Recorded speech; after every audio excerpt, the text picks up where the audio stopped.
Hello and welcome back to House of Astralis. My name is Kayla and I'm excited to be your cosmic guide today.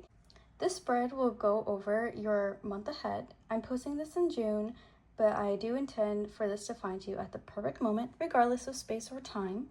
As this is a general reading, please be at peace with anything that does not fit. I will go ahead and get started. These two are oracle decks and these two are tarot decks. Alrighty, I am back. Let's get to it. There's only one card that I need to cover up, and that's it. So to get started, we have the energy of the month here. We have number 10, enlightened. The knowledge you seek is seeking you. There are no distorted versions of reality. And 56, relationship change. And for the tarot, we have 7 of Pentacles. So I see here that you're really going to be looking at your long-term goals and the long-term expectations, kind of reviewing what is working, what isn't working for you here. So it's like you've planted some seeds before and maybe they aren't what you expected. Maybe something good came out of it. We have the lily and the rose here, but you still need to reevaluate and see what you can change to make this grow as it should. Alrighty, and next, what to leave behind. I cannot show this card. Okay, well now I can. So let's see, what to leave behind. The beliefs, habits, and hobbies that no longer serve you. So with the star here, that's what it talks about, right? You need to follow the guiding star. You are being guided or trying to be guided into something that is serving you. So maybe here, pour out what isn't, leave it behind so that something else, okay, gotta be strategic with this, so that you can water something else. If this part is taking all of your energy, you're not gonna be able to water this here. So really just leave behind what isn't making you happy, what isn't leading you down the right path, or whatever path that you're wanting here with the 7 of Pentacles. And what negative energies you need to face. That's what I'm getting to. So with the 9 of Wands here, I'm getting that maybe you feel overwhelmed, overburdened here, and that's a negative thought cycle to have, or just a negative connotation to all this hard work that you're doing. You're doing lots of hard work and you're putting in the work, but if you feel like it's too much or too burdensome, kind of maybe you need to look at that the other way of, okay, I'm able to put in the work here, so let me put my brave face on, I guess, without bypassing it, of course. But you need to realize that you're doing all this hard work for yourself, for the star, so that you can eventually reach where you want to go. So don't think of the hard work as hard work, I guess. And let's see what to prioritize here.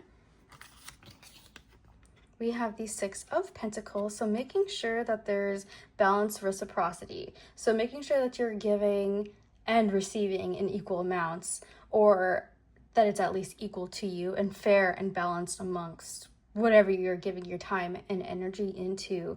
So again, here, if you're doing all this hard work and planting seeds, but it's not on your alignment with the star card, and you're being overwhelmed by it, like overworking yourself for almost nothing, then you gotta, fix that balance.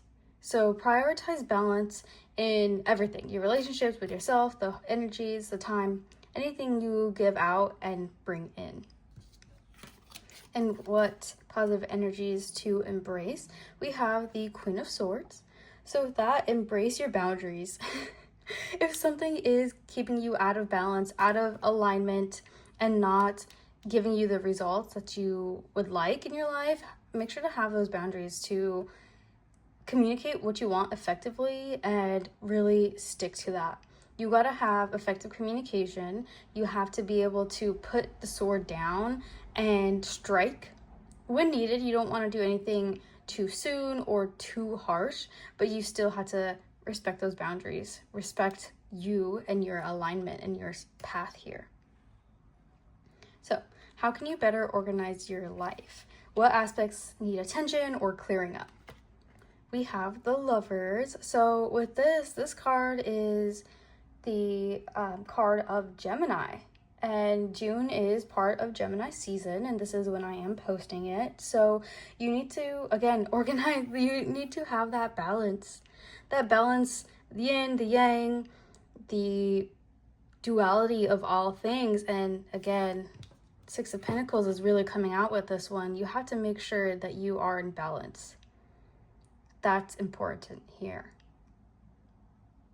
So making sure that everything in your life, what you can, is, you know, take that with put it into your own life here, but making sure that things are balanced as they should be within yourself, your inner and your outer world.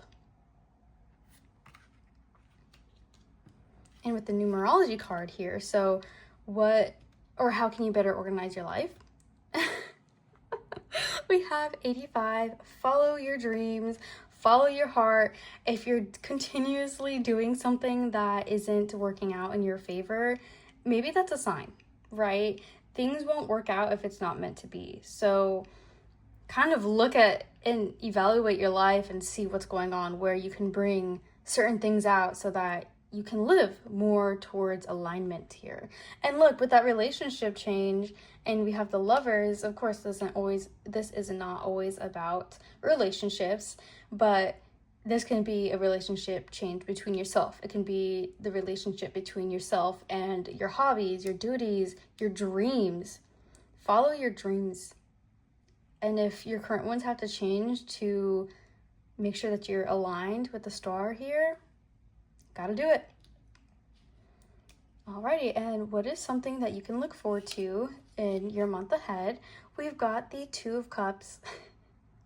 And I know I just said the Lovers isn't about relationships, and we have relationships here, but perhaps there's just someone who's going to be able to come into your life and kind of give you that reciprocity, right? That balance, whatever you're looking for. And it does not have to be romantic. It can be platonic or within yourself. Put it to your situation, your life, your situation here. But there is going to be some emotional fulfillment, emotional reciprocity here.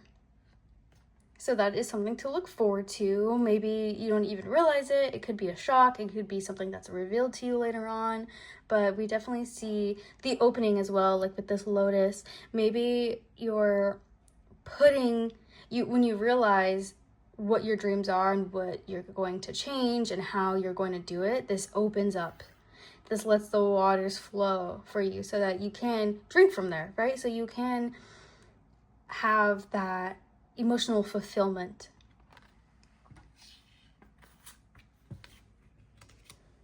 And what is a challenge? We've got Seven of Wands. Having to defend yourself and these decisions that you make, or even just defending your decision to change your dreams, change your relationships with whatever it is, you're going to maybe have to defend yourself. And that doesn't have to be towards anyone else. It can be inward of you defending your decision to let this go because you weren't seeing the results. And that's okay.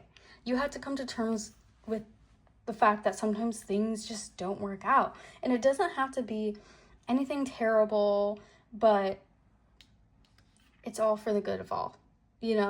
If it was working for you and if it was something you were meant to be comfortable in, you wouldn't be uncomfortable. It wouldn't shake your ground and make you question, do I really want to keep sowing this seed if it's not giving me what I want? And it's a clear sign, right? When things don't really work out, it's like, okay, time to step back, reevaluate, see what is and isn't working here.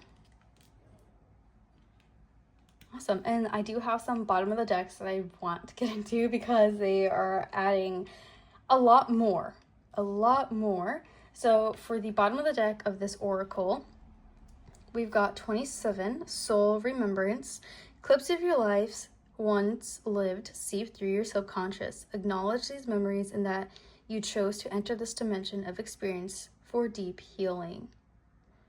So with the subconscious, maybe pay attention to your dreams here, or maybe you feel that tug of something pulling at you of this isn't working here.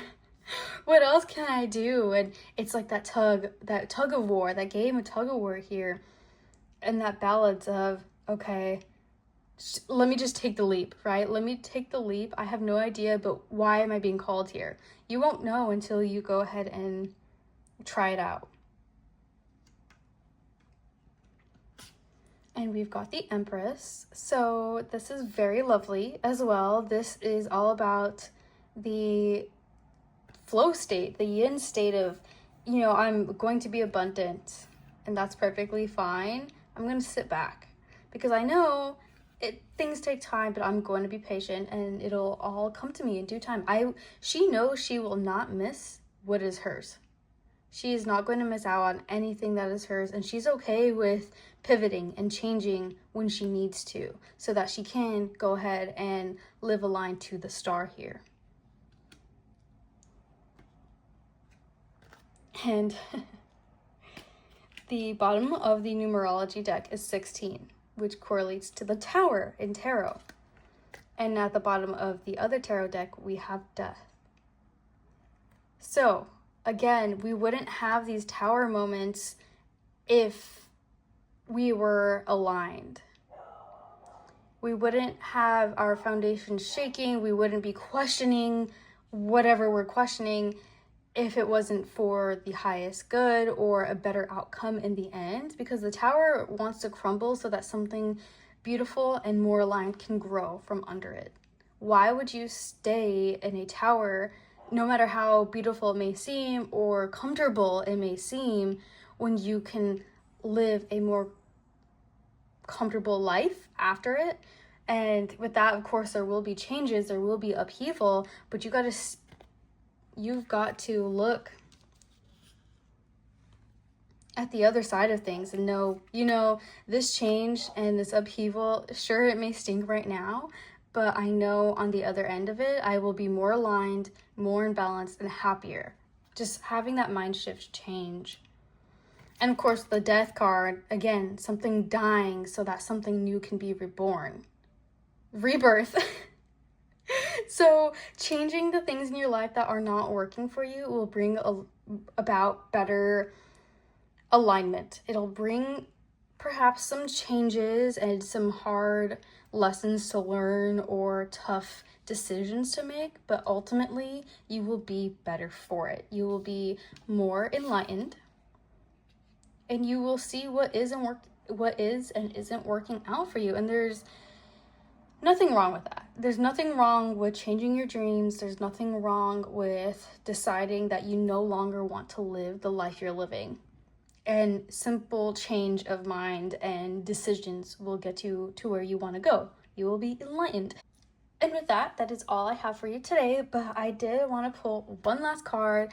It's for the intuition, awakening your intuition here. So I will go ahead and pull a card and see what comes up. All right, 13:33 on the clock as I was shuffling, and I noticed we have 777 here.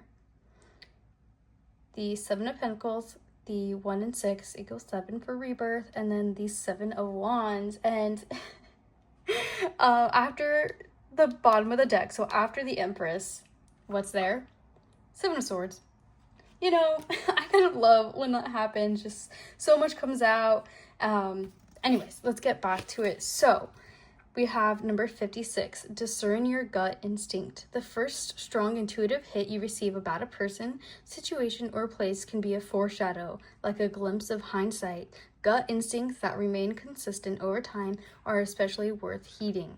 Don't allow others or yourself to talk you out of your gut instincts. Avoid overthinking, prioritize gut health. Don't let others talk you out of it. Defend your position here. Sometimes we don't know why we feel a certain way. We don't know what this gut instinct is or why we feel like we should just go for it. But we have to trust that it'll be worth it in the end and that we're being guided. That star is here for us. She is going to guide us to where we need to be.